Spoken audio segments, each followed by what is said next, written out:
He opposes external interference and condemns sanctions imposed under hegemonism. He applauds China's achievements as an inspiration to developing countries and expects China-Africa cooperation to accelerate Africa's development. In this episode of Leaders Talk, we have an exclusive interview with Eritrean President Isaias Afwerki in Beijing during his state visit to China. Mr. President, Eritrea is heavily sanctioned by the United States and some other countries. Sanctions on Eritrea. Sanctions on Eritrea. Who was the foreign leader that you found the most difficult to deal with, that you had to deal with? Isaias Afwerki of Eritrea.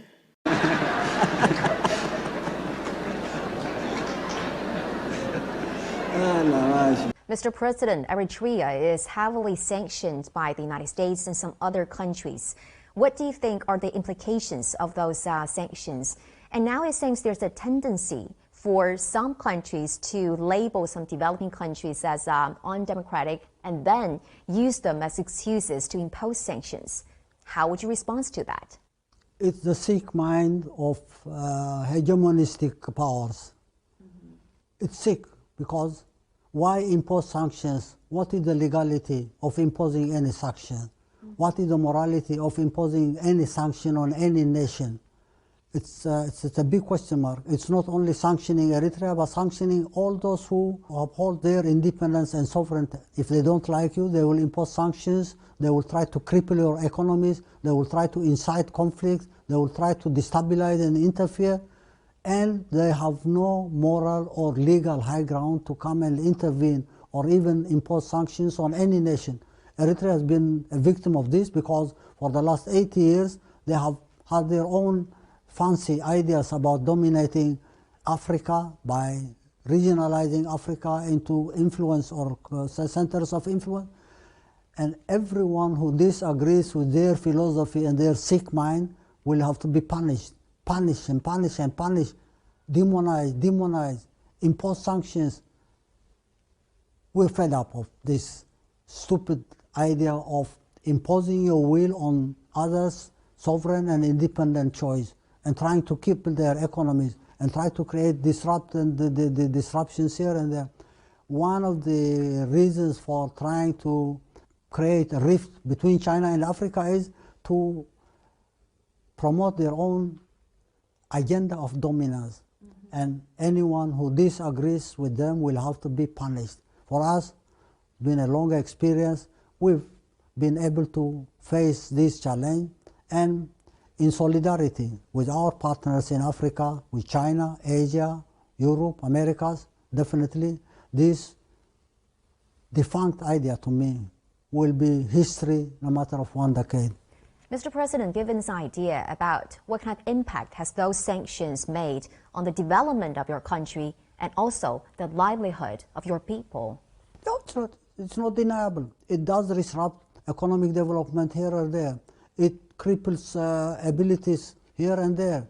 But that's one of the challenges. It's an uphill struggle. You can't build a nation in a very smooth manner without their disruptions. Imagine the history of the Chinese people, where from they have come and where they are now and where they are going. The same thing for Africa. A major challenge for liberation of peoples, independence of nations, and ultimately economic development to change the qualities of life of them cannot happen without challenge. The damage done to our economy through these sanctions have been tremendous, but we say we have learned our lesson. It has made us more resilient and more determined to continue our struggle, endeavor to change the quality of life by improving our economy. The problem here is many Western countries, the States and also other countries, they're taking sanctions as the kind of solution to resolve, crises and issues. The advantage of that attitude, that sick attitude, is it has inspired people more committed to liberation, independence. I think you are a believer of what doesn't destroy you, only make you stronger. Right? It does. I'd like to see everyone making his contributions in life. Your aspirations, your goodwill is your own emotional resource. But the fact that someone is coming and bullying you, someone is harassing you, someone is putting sanctions on you, he's training you. It's a matter of getting the training in a negative manner. Ultimately, you become a full person.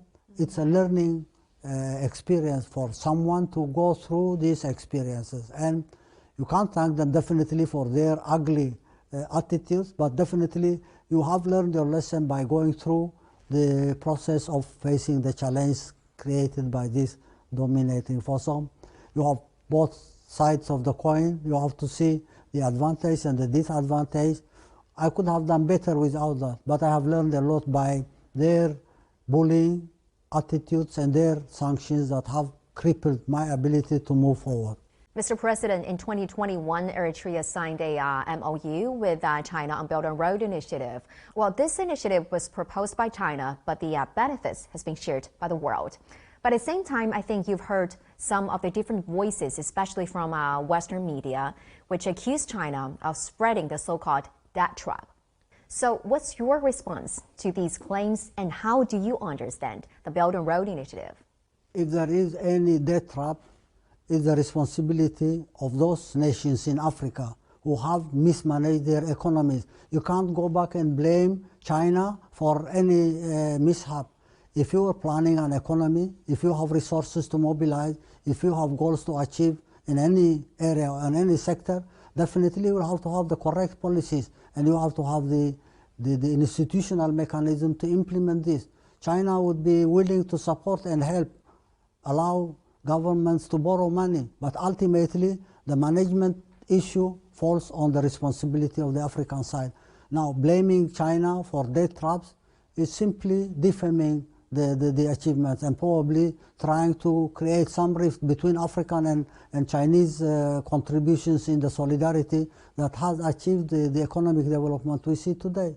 One of the worrying things for these hegemonistic forces globally is China working with Africa to extricate Africa from the marginalization that it exists today and move forward in solidarity with the peoples of Africa.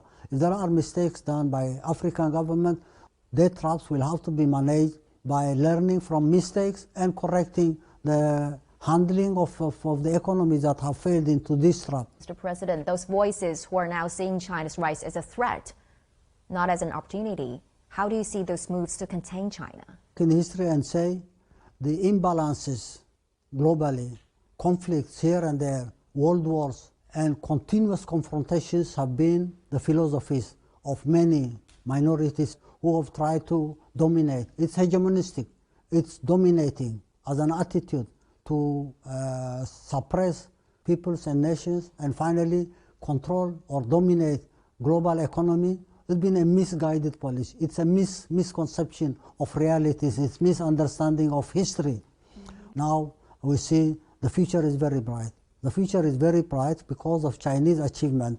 China has proven to everybody in the world, the marginalized and those who entertain the ideas of domination, this is no more the rule of the game. People of the world will have to cooperate.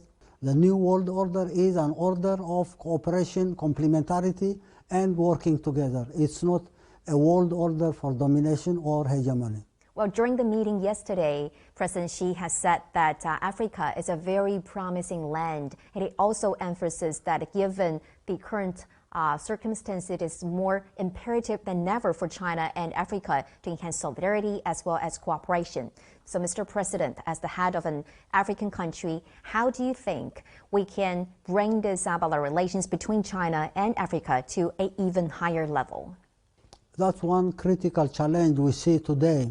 In spite of all the achievements, in spite of so many things happening globally, Africa remains to be a marginalized continent. Marginalized continent because of its economies. It's a subsistence economy. It's a very backward economy. You hear about famine here, famine there, conflict here, conflict there. All sorts of bad things are there. Now, Africa needs to be extricated from this state of affairs. How can Africa do it? It's the responsibility of the people in Africa. But definitely, Chinese contributions are very significant.